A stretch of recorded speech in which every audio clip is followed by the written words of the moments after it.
Okay, 101.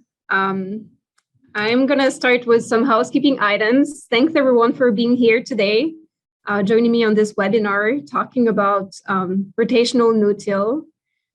Part one, there will be two other parts of this webinar. I will be talking about this a little bit later, but first, housekeeping items again. So use the Q&A function for questions, please, instead of the chat. I will try to keep an eye on the Q&A, but I can't promise I will look at the chat. So please use the Q&A instead of the chat. I also wanted to encourage everyone here to look at the virtual campus that Rodale has on their website. There are a lot of classes there. I know something about beekeeping. There is something about being a sustainable customer, transitioning to organic. So a lot of good classes on our virtual campus. In addition to that, we have all the webinars like today's have been recorded and are archived on the website. So you can definitely check them out as well. I will be advertising for a few of them during this presentation. Another thing, put the Rodale Field Day on your calendar. It will be July 22nd, so in Cudston, Pennsylvania, on Rodale's main campus. It's usually a nice field day. I went there myself last year and really had a good time, meeting great people. The weather was really good, so that's always a good time. Again, July 22nd. And I also, for people in the Midwest, because this is where I am located, we have a Midwest Research Center. That's the Midwest Organic Center. You can check it out on the website as well. And there will be a field day there on August 17. So again, July 22nd in Pennsylvania and August 17 in Iowa. And finally, before the July 22nd field day in Pennsylvania, there will be a trainer program. You will be able to register for this program by early May. So get back on our website, the Rodale website, early May if you want to register for that Train the Trainer program, which is put together in collaboration with OATS, which stands for Organic Agronomy Training Services, and our Rodale Institute. It's a full day training. If you have any interest in gaining technical knowledge on organic agriculture, so you can advise organic farmers, if you sell seed fertilizer, or if you are a university extension agent and would like to gain more knowledge on organic, then I would encourage you to sign up for this field day. So again, it's the day before the field day, so that would be July 21st in Cudston, Pennsylvania.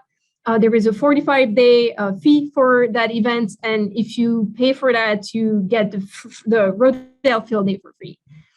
Okay, so we are done with housekeeping, and I think it's 1:04, so I better get started. So my name is Léa Vereecke, and I'm one of the Rodale Midwest organic consultants, working from my home office in Madison, Wisconsin, with growers across the Midwest to help them transition to organic.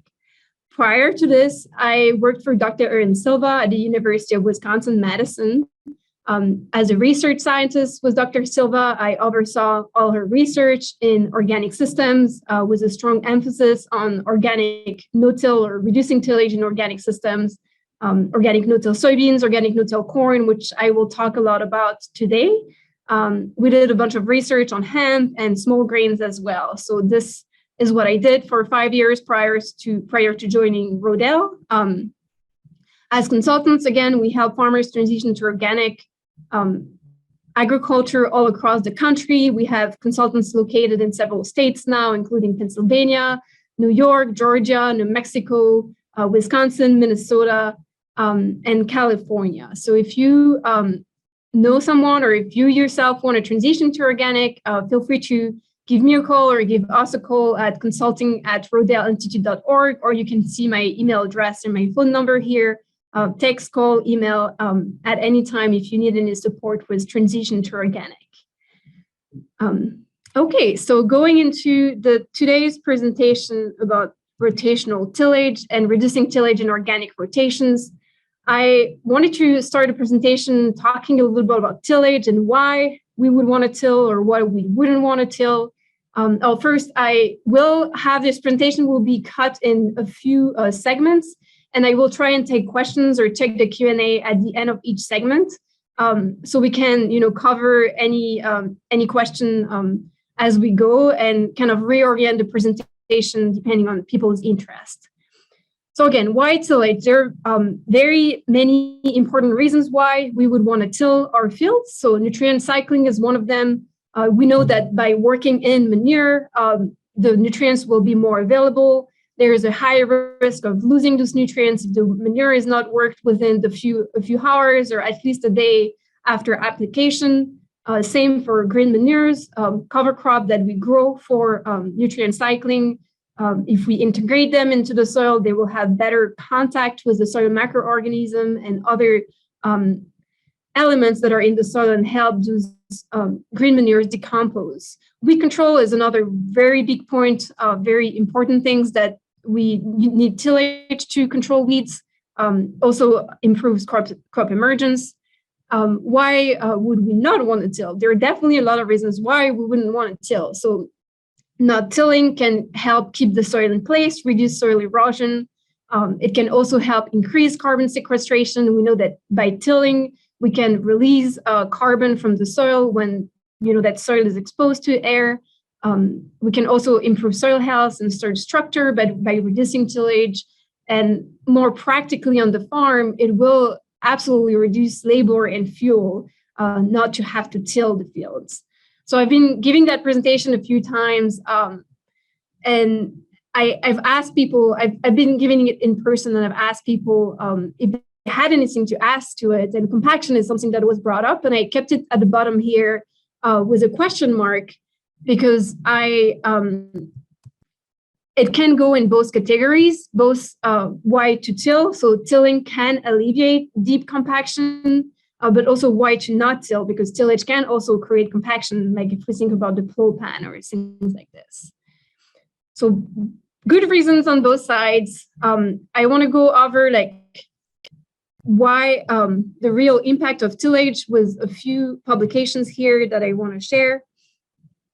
So here is a quote from a publication from Dean and Kitaki from 1987 that says zero-till practices increase soil organic carbon concentration and storage compared to conventional tillage operations only for the surface layer, but not for the entire soil profile.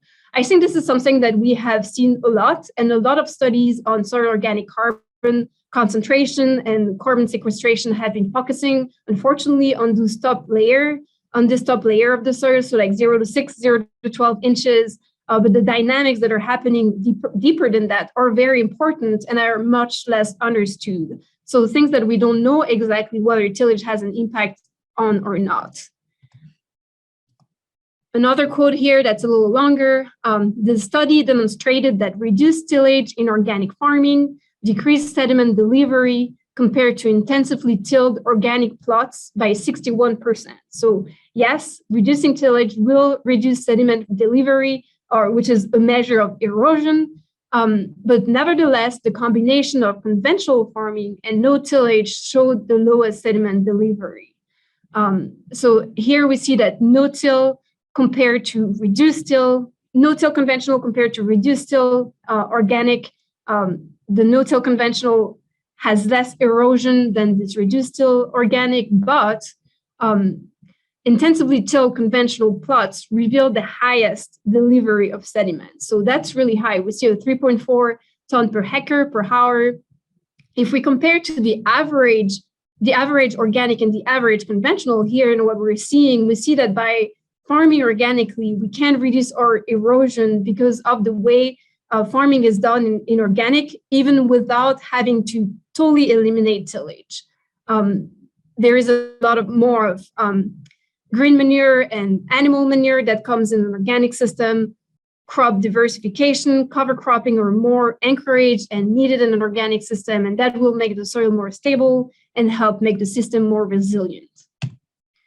Last one, the findings suggest that reducing tillage as opposed to no-till and mower plow as an optimal practice that could stabilize soil microbial structure, alleviate the potential transmissions of pathogens, and enhance crop yields. So here we see benefits of reduced till as opposed to no-till. So again, maybe Mixing up those, grain manures and animal manures and mixing the soil a little bit can help stabilize the microbial network structure, and again, the transmission of pathogen and enhance yield. So here we see there are pros and cons in tillage. We don't know exactly the whole picture.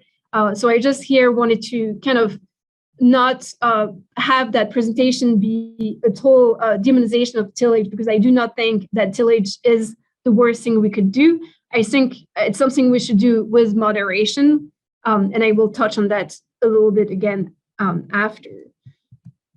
Now I want to touch on what the alternative is.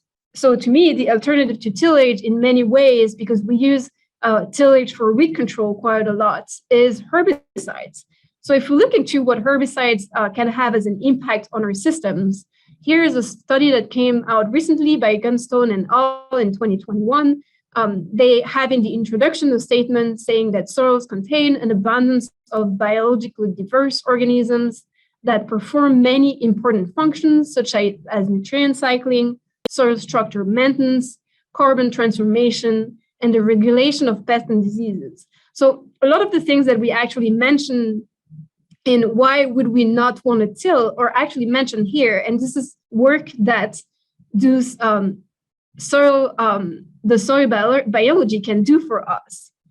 And one thing that this saw, so if you look at this graph, and hopefully you see my pointer, if you look at the graph here on the right, you will see that what has lines in it shows negative effect, what is just plain yellow shows no effect, and brown shows positive effect. And you see at the bottom, it's kind of hard to read, but you have 4 different kinds of herbicides. The second one is glyphosate, and the last one is synthetic auxins, which includes 2,4-D and dicamba, which are some of the mainly used herbicides. And so this is the percent effect of those herbicides on tested parameters. And so the parameters are here. It's the mortality, the abundance, the biomass, the behavior, the reproduction, biochemical markers, growth, richness and diversity, and structural changes of those soil organisms. And I'm not talking microorganisms here. I'm talking macroorganisms, arthropods, worms, and all those beneficial insects. So here we can see that the one that has the lowest still has a 40% negative effect on those biological populations. And we can even go up here to between 80 and 90% negative effect, as opposed to no effect. We can see the yellow bar is no effect. And some of them have a tiny bit of a positive effect. But overall, again, the alternative to tillage here that I'm saying would be herbicide can have a pretty detrimental effect on soil biology. And again, macrobiology, not microbiology here. Talking about the alternative here and talking about us as opposed to the soil or microorganisms, here is a quote from The Poison on Our Daily Bread. That is a report from the Detox Project. This is my least favorite thing to read. Dozens of independent studies published in peer-reviewed journals have found that glyphosate can have multiple negative health impacts, including harm to beneficial gut bacteria, birth defects, infertility, reproductive issues such as miscarriage, short pregnancies, increased infant mortality, and certain cancers. So again, the alternative to tillage could be herbicides, and we can see that herbicides are also not completely harmless. They can have harmful effect on both the soil microorganism, macroorganism, and ourselves, humans. When it comes to tillage, there is no one type of tillage. There is tillage. And here you can see 3 screenshots from presentations from Gary Zimmer, who is a grower in Wisconsin. And I really like his presentations. He has a lot of energy, always fun presentations to watch. And he has a really great farming system where he really relies on a high-speed disc that he uses on a lot of residues. So he's always working in a lot of biomass, whether it is, crop residues, like we can see corn stalks here, or it is green cover crop. Here we see some rye, and here I think it looks like it's clover or peas, but he's always working something in. So this is one type of tillage. And this is another type of tillage, which is the one we really don't want to see. If we come back to the code that I have on the erosion in conventional tilled system, I think this is what it's pointing at. This will have a tremendous amount of erosion. We really don't want to be working bare ground over and over again. So again, there is tillage and tillage. So reducing the intensity, depth, and frequency of tillage can be really beneficial. This is a slide that I borrowed from my colleague, Nick Puddle, who is also a consultant in Minnesota. I really like what he has as statements here.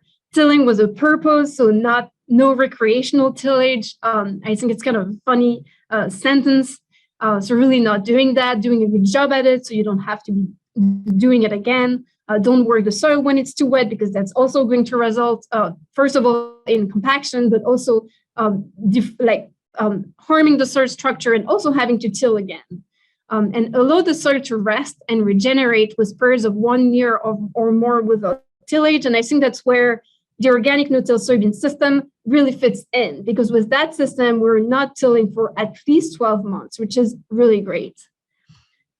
So this was just a little intro on, what is tillage, what is no-till, and, what are the benefits and drawbacks of each systems. And we will go much in depth on that on the follow-up webinar. So it's a 3-part series.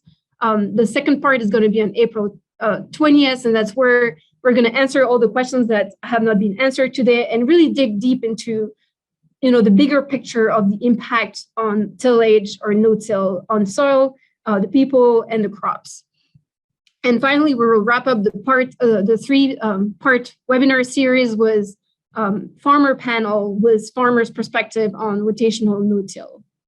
So this is the end of the first part, and I will check out the Q&A box to see what is there in here. Would no-till apply to pasture land for livestock? I'm not sure I understand the question here, but to me, pasture land for livestock is the perfect example of no-till. And I think grazing and pasture is the absolute best system you can have, and you would have the best impact on soil health by having a diverse pasture with a well-managed grazing livestock on it, because you're returning manure to the ground. There is no tillage involved because the livestock is just grazing. You maybe are overseeding some seeds in it. And those systems have the potential to sequester a lot of carbon. Another question, when you're talking about reduced tilling, are you referring to tilling at limiting depths or the frequency at which you till? That's a good question, and I think I touched on that eventually at the end of the section. When I'm talking about reduced tilling, I'm talking about all of the above. So in organic, it's kind of complicated to aim for a complete no-till system, although this is really what we would want to see. But typically, when people think about reduced till and conventional till, the main difference would be inversion tillage versus non-inversion tillage. So inversion being a moldboard plow and being the most aggressive type of tillage. And then reduced till would be usually no inversion and maybe reduced depth and intensity as well. Is atrazine worse than Roundup, and can you explain? Unfortunately, I don't think I can answer that question, but we will definitely look into that for the next part of the webinar. Okay, so moving on to the next part. Thanks for asking questions. Keep asking them. I think it's nice to keep going with questions as I go, so I make sure that everyone is on the same page here. So what do I talk about when I talk about cover crop-based organic no-till? First of all, it implies the use of a cover crop. So cover crop-based organic no-till, when I think about it, is including phases in our rotation where we are planting a crop in a cover crop. So we're not tilling to plant the crop, we are tilling to plant the cover crop. But that still allows us, and I will show the sequence later, to not till for more than 12 months. It is very important to think about which cover crop we're going to use for which crop. Organic no-till soybean is a system that I will describe in details here that has been studied above and beyond, and that has been proven to work both on research station and on farms when it's done well. It can be more challenging with other crops like corn, and I will touch on that as well. And then we can talk about other crops. Sunflower, for example, is a question that I get very often. Can we plant sunflower into a rolled down cover crop. And all the questions that you have to ask yourself if you want to try anything like that are the reproductive stage timing of the cover crop. This is very crucial because reproductive stage is a stage at which we're going to be able to terminate the cover crop with a roller crimper. So for rye, it's when the pollen is shedding, the anthers are coming out. And for legumes, so you see here, we have some hairy vetch, we have some chickling vetch, some crimson clover, and this is the reproductive stage, this is the flowering stage. So for those legumes, what we actually want to wait for, mostly for the vetch and the peas, is the early pod stage, which is way towards the end of flowering. That's when we want to crimp it. And that can happen pretty late, which is a big limitation. And I would talk about it later on the corn. Biomass production is really crucial. 8,000 pounds of biomass per acre of dry matter is what has been shown to be needed in the most studied, again, organic no-till soybean system into rolled down rye. In order to achieve 8,000 pounds of dry matter, you really have to have a lot of biomass, particularly for legumes, which tend to have a lower biomass than grasses. Nutrient cycle is something really to think about as well. Legumes will release nitrogen for the crop, and grasses will tie up nitrogen. It works fine for legumes like soybeans, but for a grass like crop, you really want something that supplies nitrogen and doesn't compete against the crop. Pest and disease cycle, so make sure that the cover crop you're planting your crop into does not harbor the same pests and diseases as the crop you're planting. And finally, the crimpability of the cover crop. And I think there is still a lot to learn on that. We have well established that cereal rye can be roller crimped and terminated that way pretty well. Hairy vetch, it seems like if you wait long enough, so if you really wait until that early pod stage, it can also be terminated with a roller crimper. Peas, I've heard not a lot of good experiences with crimping peas. Likewise with something that's not here, which would be the mustards. So the mustards seem to not be able to be terminated with a roller crimper. And here we have a photo of crimson clover. So when I tried it at the research station in Wisconsin, the crimson clover terminated with a roller crimper pretty well. But then I heard from another grower from Indiana that he was never able to terminate crimson clover with a roller crimper. So for any of those, I would say test the crimpability of the cover crop on your own farm before you plant 100 acres of it and plant a crop into it. The second key aspect of the organic no-till system into cover crop is the roller crimper. Again, this is the tool we're going to use to terminate our cover crop. And I have more here with a question mark because we have investigated mowing over roller crimping a little bit. One of the assumptions with using a roller crimper versus a mower was that the mower is going to size the residue a lot more. The crimper really just lays it down and cuts the water flow up the plant. So the plant kind of slowly dies on top of the ground. The mower kills it much quicker and sizes it. So the residue will decay much quicker and then the weeds will have more room to grow. What we have seen mixed results in mowing rye for a soybean system. I won't go into details on that, but you're more than welcome to ask later if you want more details. Those are the three roller crimpers that I have used at the Arlington Ag Research Station when working with Dr. Silva. We had the chance to be able to use three different models. So the Inj manufactured Rodale design chevron pattern roller crimper, which is basically just a one piece of metal with that chevron pattern like blades. They're not really blades because they don't cut. They really just crimp. We also tried something that came out much later, the McFarlane roller crimper. As you see, it's an empty basket. It doesn't rely on weight as much as the Rodale roller crimper does. It seems like the blades are much sharper, so they don't really cut, but they have much more aggressive action, which probably allows for less weight to be needed on the crimper. And finally, another one that can be mounted directly on your planter is the Dawn 0X roller crimpers. Those are just small sections, a lot of little sections of rollers one next to another, so that can help with topography. If you have fields that are not evenly flat, it can be hard to have, a 15 feet wide piece of steel like the Roller Crimper go across and crimp the full section properly. So having something that's more adaptable can be beneficial. All the three, from what we've observed, have the same potential for crimping cereal rye. So I would recommend any of those three and would not recommend one over the other. For the Inj Roller Crimper, that's manufactured by Inj, was designed by Jeff Moyer at the Rodale Institute. You can get the blueprints for free on our website. So there's just a little, you need to enter your name, email, and you will receive the blueprints in your email.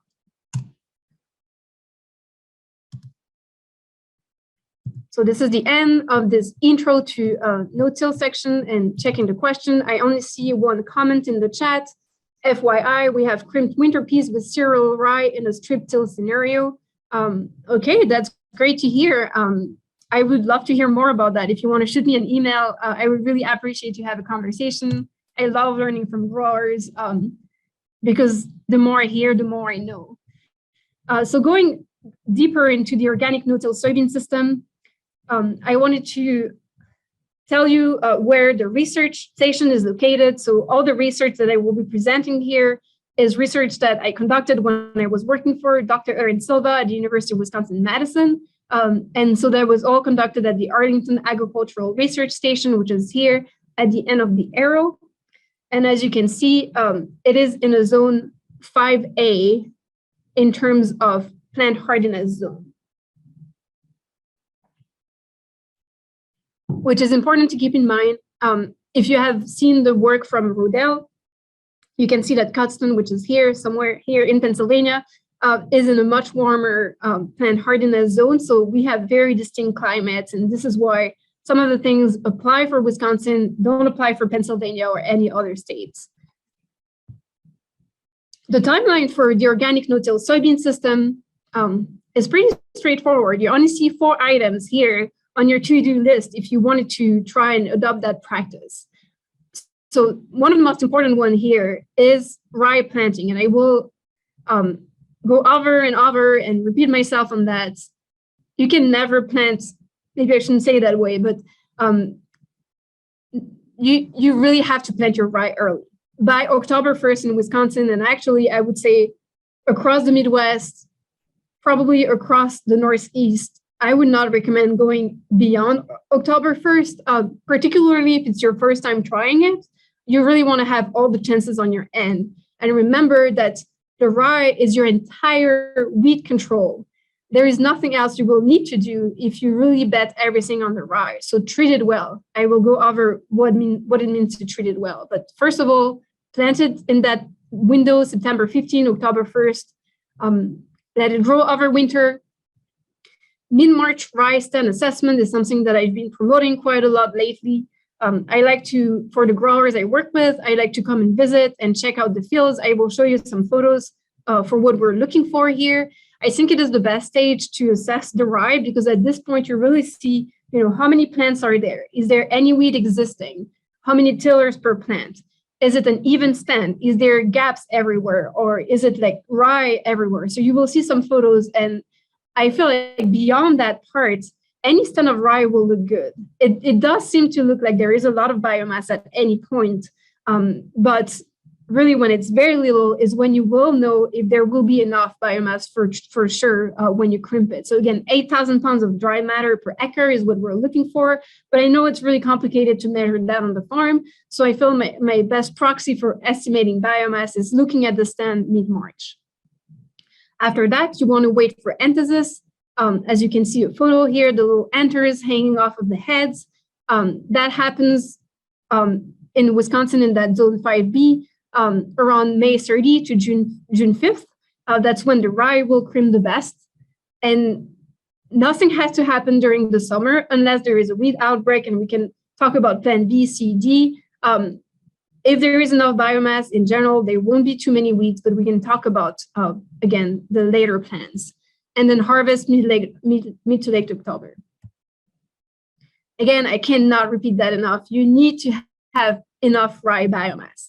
And so what does it mean? What do you need to do to get enough rye biomass is to seed at the right date, again, before October 1st, and at the right rate. So the right rate is a little more ambiguous in my opinion. I don't think I would recommend trying much later in terms of date, but in terms of rate, we are doing some investigation with the number of million seeds per acre that we need to apply in order to get the biomass we need.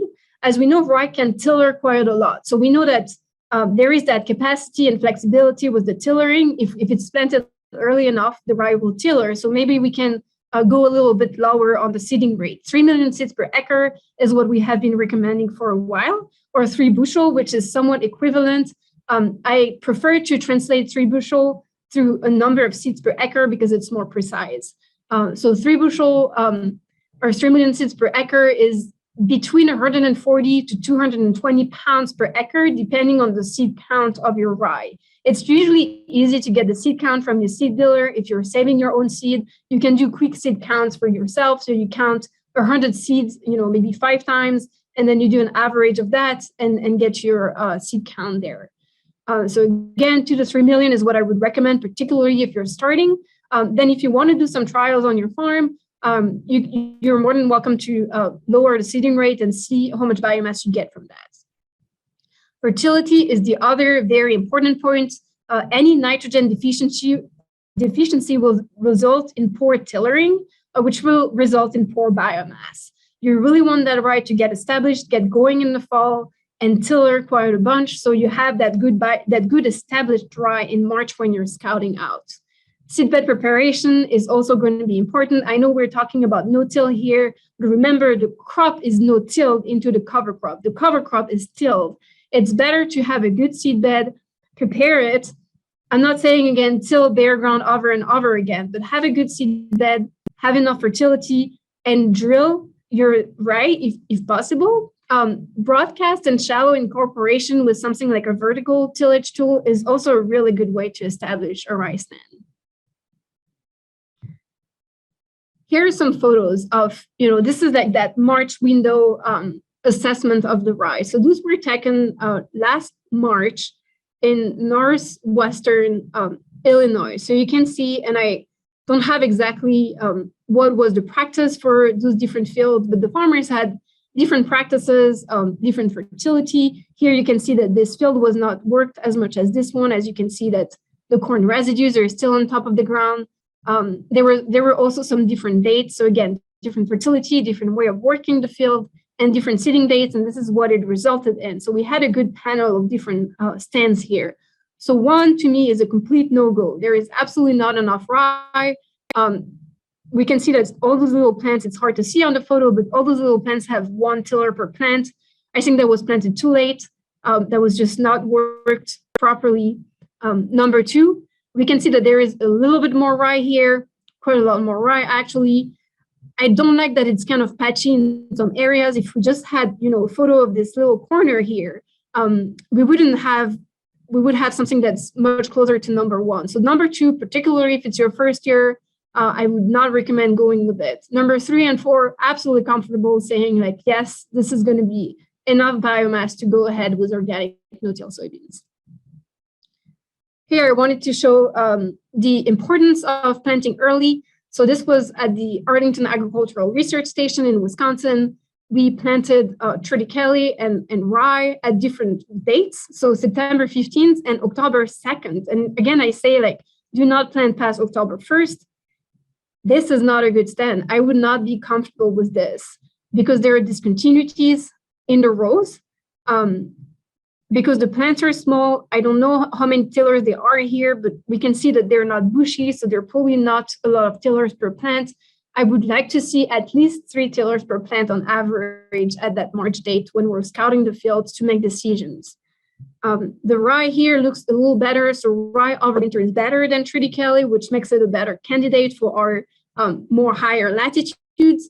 I think places like Illinois, Indiana, at least like central to south, Illinois, Indiana, Ohio, that could be a good option to use triticale, but Wisconsin and those further north latitude, I think it's not winter hardy enough for that. So here again, you see the difference between the 2 stands. This is amazing. I would have no trouble saying you can go ahead and plant in this. This one I think is also pretty good. So I would be comfortable maybe someone who has a little more experience with the system, I would be comfortable planting in this. I think the results were not bad at all in this field, if I remember properly.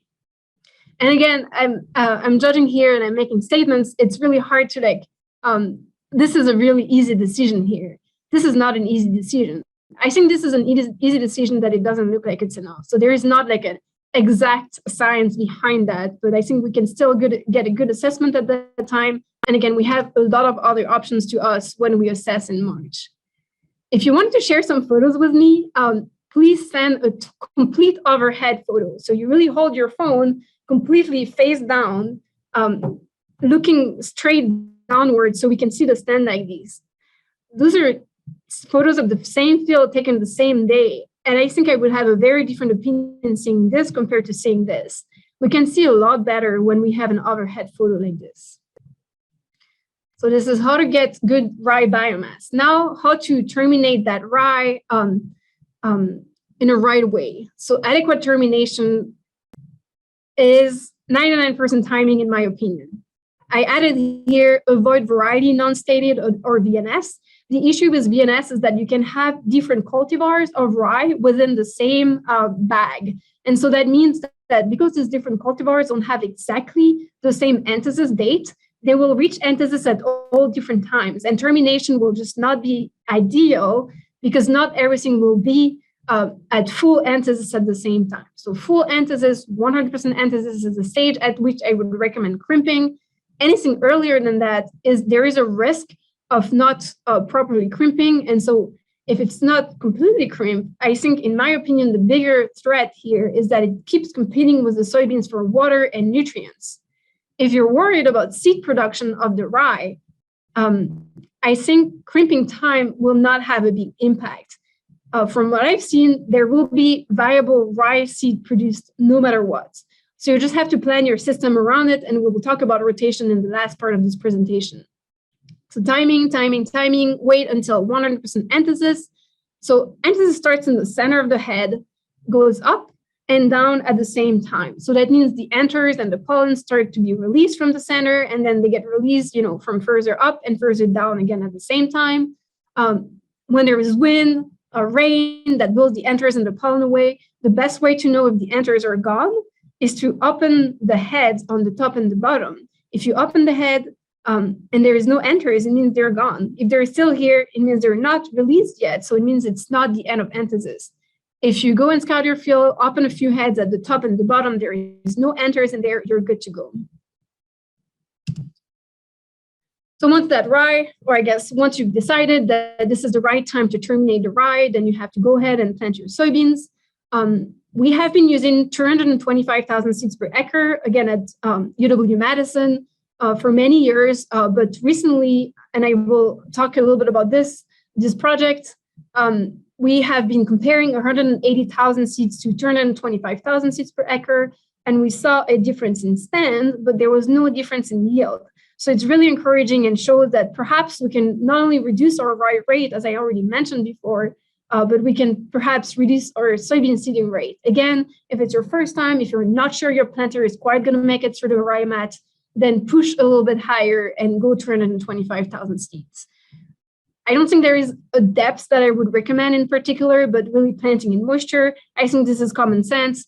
If moisture is right on top, if the field is pretty, moist in general, you don't have to go really deep. Half an inch would be probably enough because there is that rye mat that kind of acts as soil.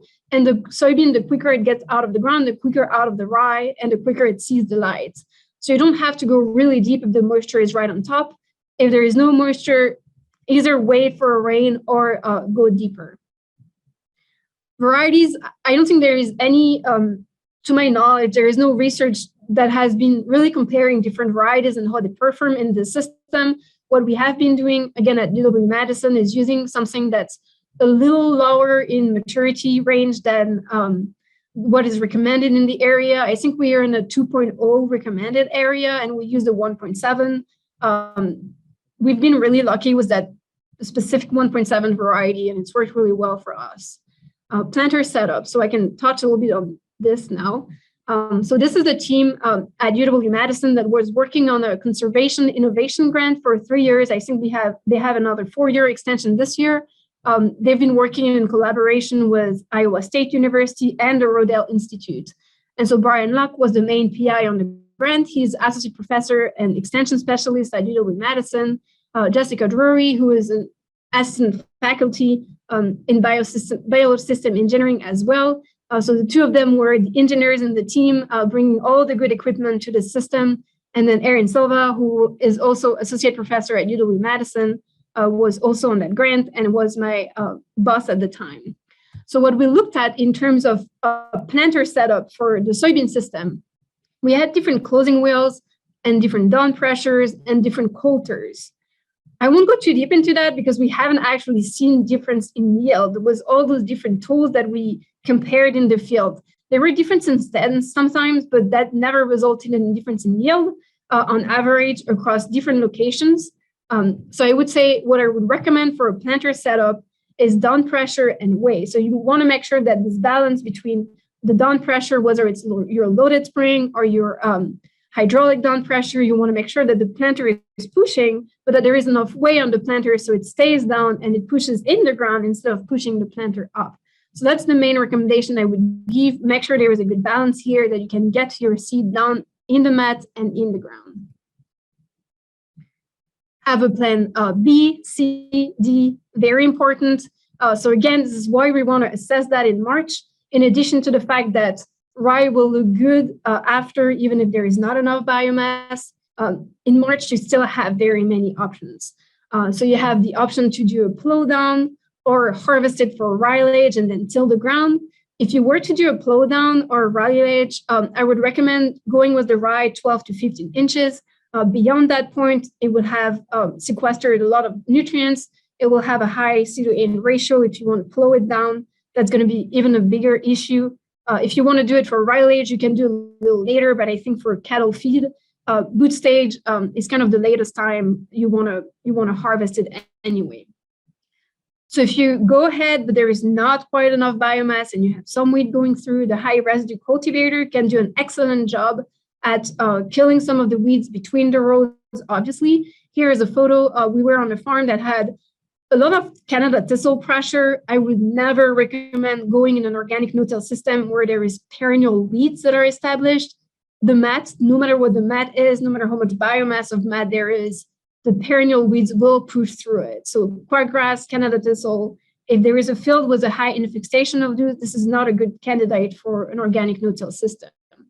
So you can see here, we did a decent job, I think, at killing the thistle, which really surprised me and made me feel very positive about if it's set well. You see that this row was not set perfectly and it kind of exposed too much ground, more than I would have liked to. But this one is pretty good. You can see where the coulter went through, but there is no dirt that's thrown on top.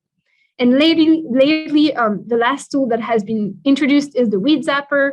To me, it's more of a weed seed control than an actual weed control. So it will kill the weeds, hopefully, and decrease their competition with the current crop. But I think, in my opinion, what is most important here was the weed zapper, since the weeds are already big and they've already kind of done some damage on the crop, is to stop them from producing seed. So it's not your problem for the next 5 or 10 years.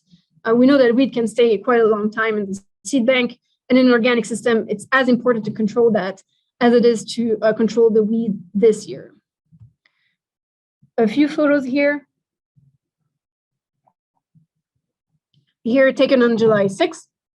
What I wanted to show, and here again, the importance of the angle when you take a photo, and I wish I had taken these photos at the same angle, is to show that the soybeans will look like they are behind, and they are behind in the organic no-till system for a long time. They will start to catch up in August, and I will show the yields later.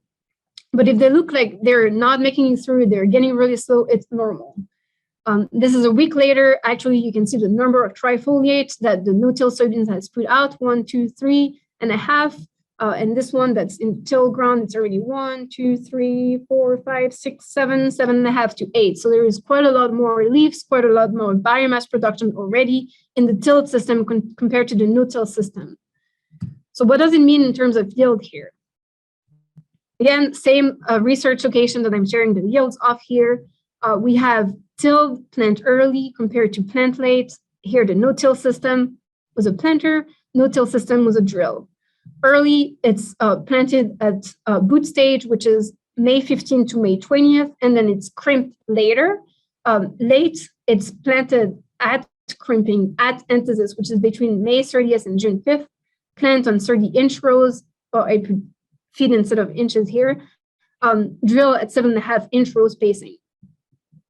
So planting early, May 15 to 20. I would say across the board in Wisconsin, a lot of farmers, even in a tilt system, are waiting until June 1st, June 5th to plant their soybeans. So maybe the late is actually the most representative system, but here we still see like a 10 bushel extra if we planted earlier than planting later.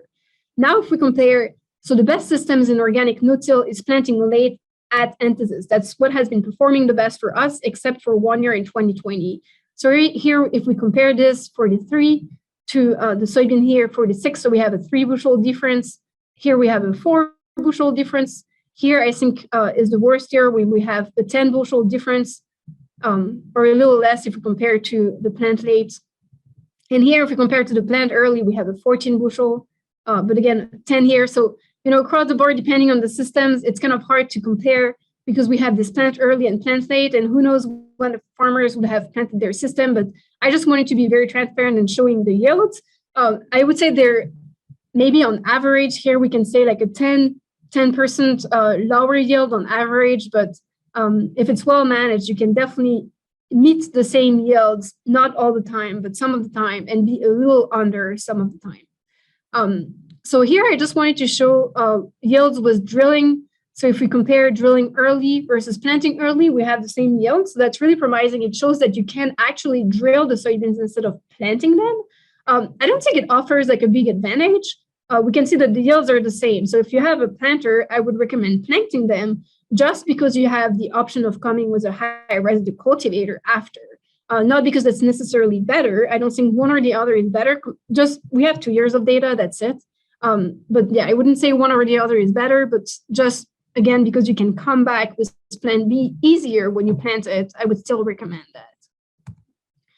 If you have questions about planting green, I talked about planting at boot stage. I know some people have a lot of interest in that. So if you have more questions and want more information on that, last year I gave a webinar solely on that. So I'm actually in the webinar with other people. My part starts at 40 minutes, but the other speakers were also amazing. So I would recommend listening to the whole webinar.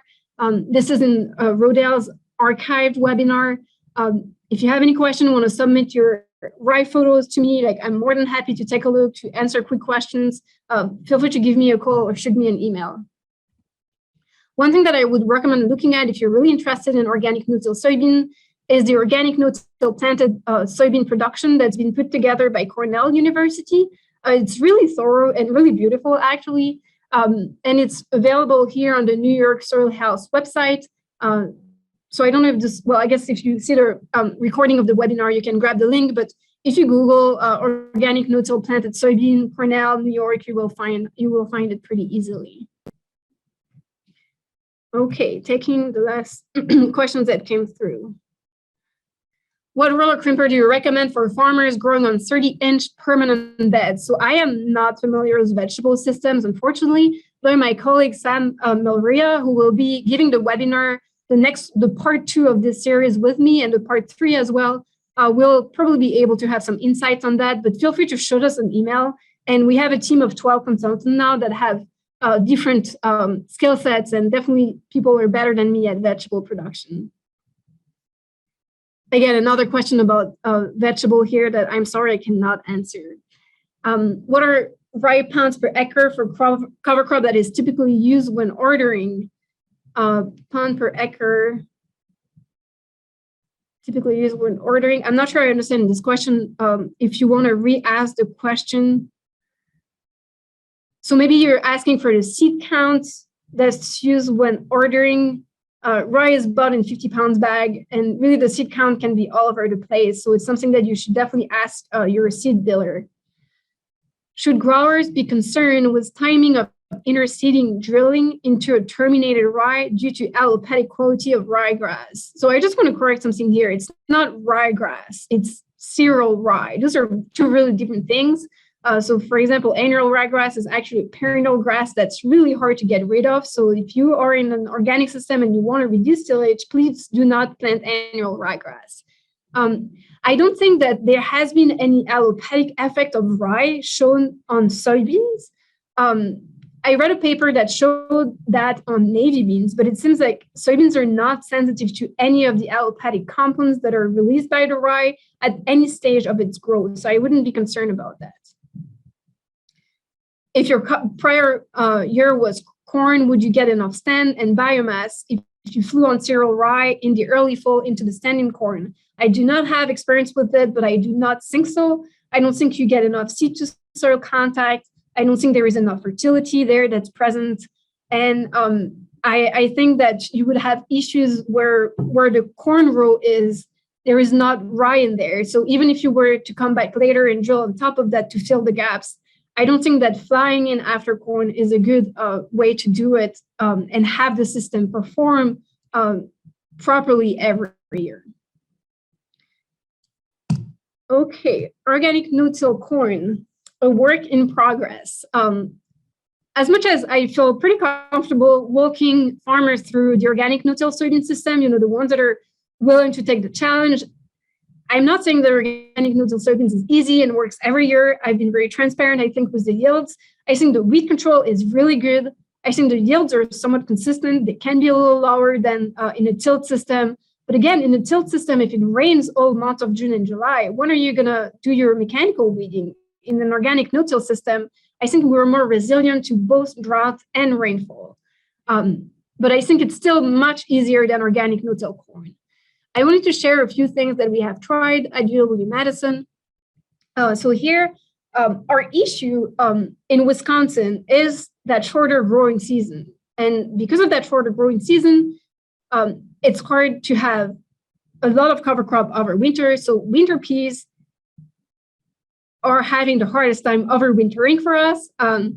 There are new varieties now, Survivor pea, Icicle pea, that I've heard of that may have the potential to overwinter, at least in northern Illinois. I'm not quite sure in Wisconsin yet, but we've had terrible luck with peas. So here, the first thing that I mentioned is a mix with winter peas and rye. This was all planted September 13. The rye seeding rate was 65 pounds per acre. Again, if it's just rye for soybeans, I would recommend 120 to 200. But here, because we were counting on the peas, we planted half a rate because we didn't want to have too much competition for nutrients from the rye to the corn. Unfortunately, we ended up planting in a straight stand of rye. I still wanted to have some legume in there, so I kind of frost seeded some medium red clover in April to add some legumes. We can see that the clover is not visible here on the June 6 photo when we planted. And then what we tried as well is hairy vetch into rye. So here is the planting date of the hairy vetch. It has to be planted earlier than rye. August is a good time, mid-August, mid to late August in Wisconsin. Otherwise, it will not survive the winter. I think there is a good balance between too much growth of the hairy vetch going into the winter and not enough. And I'm not sure where exactly that sweet spot is. I know there is a lot of research done on that at Cornell University, so I would encourage to look into that if you had that question in mind. Again, the rates here are half rate of rye because we are really relying on the vetch to produce biomass as well. One of the things that we've run into every time we've planted corn in any amount of rye is armyworms and armyworms moths. So we could see the moths flying around when we were planting the corn, which is not a good sign. It means that they will be laying eggs, that the worms will be hatching and in good shape when the corn is coming out of the ground. Armyworms like to lay their eggs on grass, so they love to lay their eggs on rye. And then they also love to eat corn. So it's kind of the perfect environment for them. I know that cutworms and slugs can be an issue in the systems as well. We haven't had any issues with these at the research station, but I've definitely seen that on other publications. This is this rye clover, or like the rye peas that died and we planted the clover into it. This was my first harvested crop of organic no-till corn, and I was pretty proud of it. Although the average yield, as you will see later, was 52 bushel per acre, which is not really interesting in a commercial farm system. So you can see the height of the corn was pretty limited. I'm only 5'4", and it's barely taller than me. The weed control was decent, not perfect. What you can see here is mostly clover, not really weeds. Second attempt was that mix of hairy vetch and corn. It looked much better. It was absolutely gorgeous. There was no weed out there. The corn looked pretty good. You can see the ears hanging out. There is at least an ear per plant. They look pretty full. We were really, really excited about it, but the yields were actually pretty disappointing. As you can see here, so average yield was 52 in the red Clover Rye and 55 in the Vetch Rye system. Unfortunately, I think the stand may have limited us here a little bit. I think one of the main limitations for us in Wisconsin is that we need to wait for the vetch to be at full bloom. And that year we planted on June 12th, and it was only at 50% bloom. So I think it's still okay. The vetch is somewhat terminated at that stage, and I can touch a little bit on this from other research that has been conducted. We had to spray for armyworms. I'm not sure what would have happened if we didn't spray for them. And we also used a lot of fertilizers, so the corn was not nutrient deficient. We didn't do any tissue testing, but there was no visual sign of nitrogen, phosphorus, or potassium deficiency. There was dairy manure applied before planting the rye and the vetch, or the rye and the peas. And we also spread pelletized poultry manure on top of the mat after planting the corn. And even with that, we didn't have very successful yields. So what about the results in other regions? And here I pulled up a graph of the growing degrees days on base 50 Fahrenheit in Cutson, Pennsylvania, which is where the Rhoda Institute is located, and Madison, Wisconsin, which is close to the research that I've been presenting to you so far. So we can see that there is a substantial difference here in growing degree day accumulation by the end of the season. And one thing that I looked into is whether hairy vetch was more predicted to by growing degree days or by light. And it looks like vetch is really highly, and its stage, developing stage, and biomass is highly dictated by growing degree days. So that's really not playing in our favor in Madison, and that's why we're always going to have to wait so late for the vetch to be at full bloom, and that's going to be an issue with termination. Although I would highly encourage you to look at this webinar. So this is not part of our no-till series, but it will. I'm not sure who is going to be presenting, but it's the same conservation innovation grant that I have been talking about, and it would be presented by a Rodale scientist who will be showing the Rodale side of it. And again, like from other places of the United States, there has been research conducted in the Northeast by all of these people. Those are really good papers that I've been looking into. So I think what came through from this paper is that hairy vetch is not always completely killed by one time rolling. Sometimes you need the second time rolling to terminate it, which I think is where those between row crimpers can really play a good role. And that having a legume grass mixture is better. We talked about, biomass cover crop production. There is more biomass produced. The seed-to-rain ratio is higher when there is a grass, so the decomposition would be much slower, which will leave less room, but also less nitrogen for the weeds. And then there were also comments on the seed maturity. As I said, there will be rice seeds in an organic no-till soybean system. And in an organic no-till corn system with hairy vetch, it seems like it will be the same issue.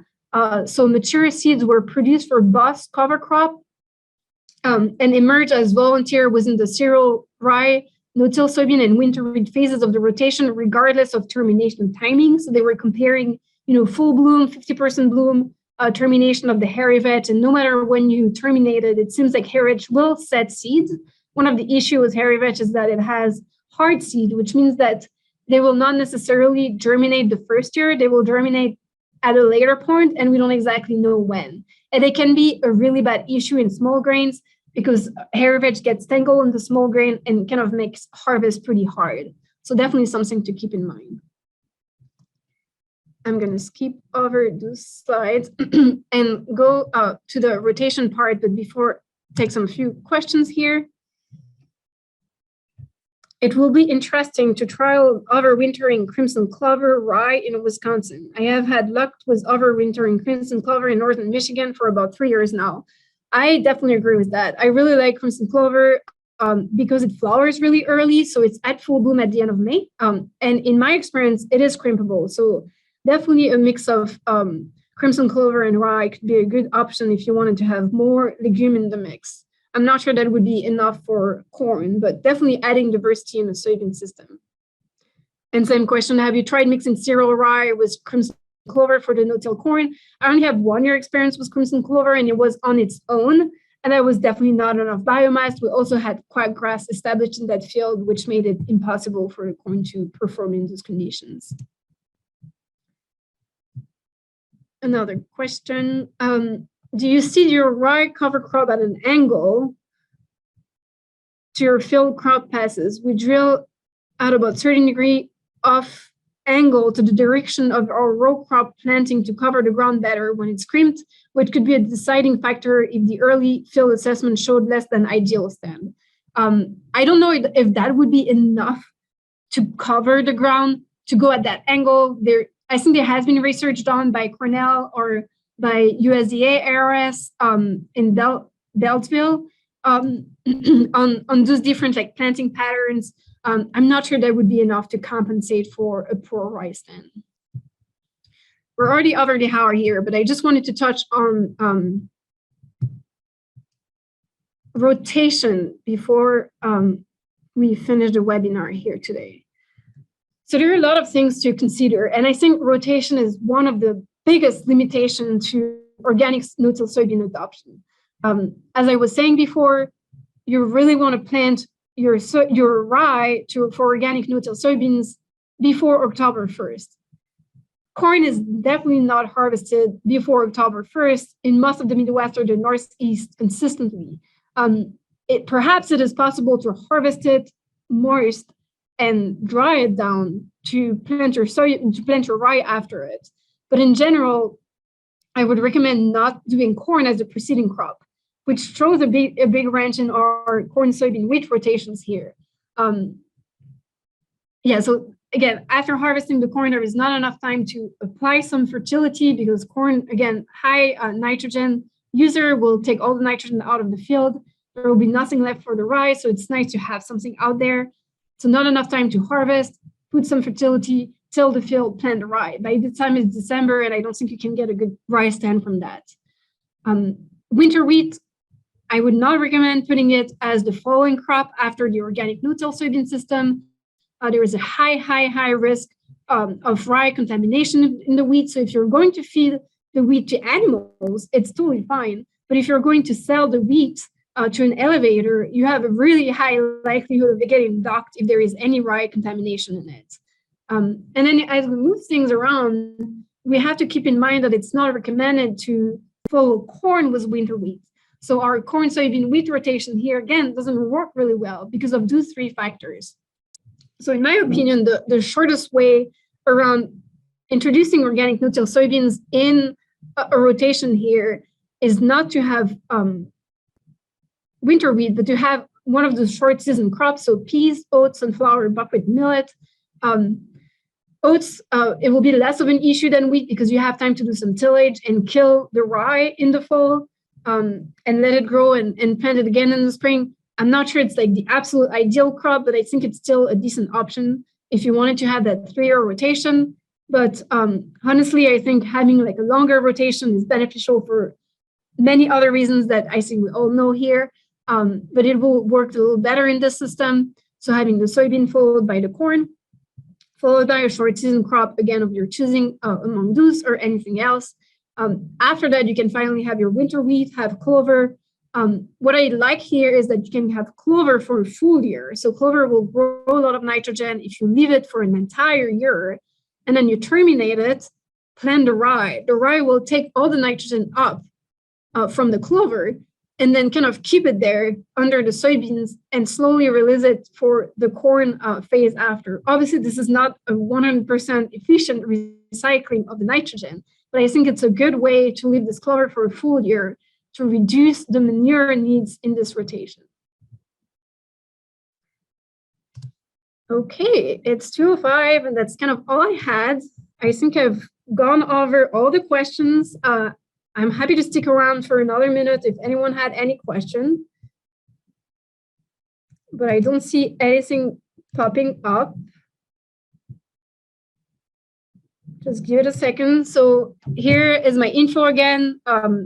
Feel free to email, text, or call me. Check out the website again. Check out our virtual campus or recorded webinar and so on.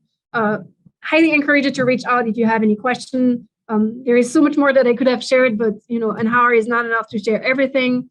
So yeah, if you have any comment, questions, suggestions, just feel free to reach out to us. Otherwise, thank you very much for being here. And with that, I will end the webinar today.